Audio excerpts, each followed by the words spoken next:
Rang sen le soi tam kapur le chin kapur le chin lal tu dung bom son kwal chin kong ka son ramma chak na le thil ti khei na te ni lovin ka tharau zokin le lal pan na ti lalpa sipai ho te lalpa chu kan lal ania in do na te theng chin ma se ka khau wal rene buai na chum jing pia za tuan ram no bin suai theng anga la chuan ka tha chol ve ang lei nun ngai ro lovin Sem sen le lai ve kan soi lo ve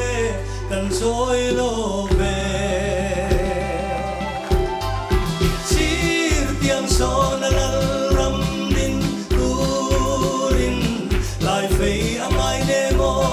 sat na le dil ti thei na te ni lo bin ka tharau so kin le lal pan na ti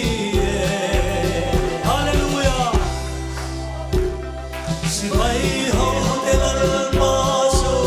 kan lal ania in lo na te ten chin ma se ka tha wal rane buai ma chum jing pia ta wan ram lo min suai theng anga ta chuan ka tha chol ve lei lei ngai lo lovin Ania ka zui tur hian ka chok chang ni atam ne Rao tharam tang min ti hian lal pan bia sai min la ko lai suan te rong te vai la ita na po sai ram ko pui moi pan ro lalpa sipai ho te lalpa so kan lal ania in lo na te ten chin ma se ka tha wal rene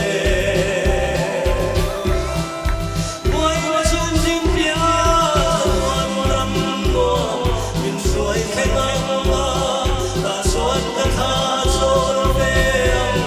lei lei ngai lo lovin Hallelujah, Lapa, oh, Pirose.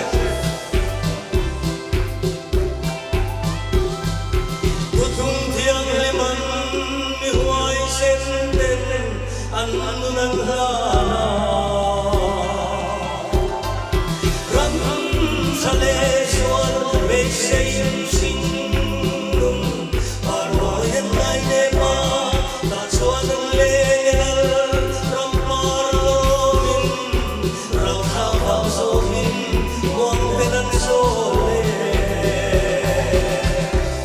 Lalpa sipai ho te lalpa so kan lal ania in lo na te ten chin ma se ka tha wal rene buai ma chum jing pia ta wan ram no min suai theng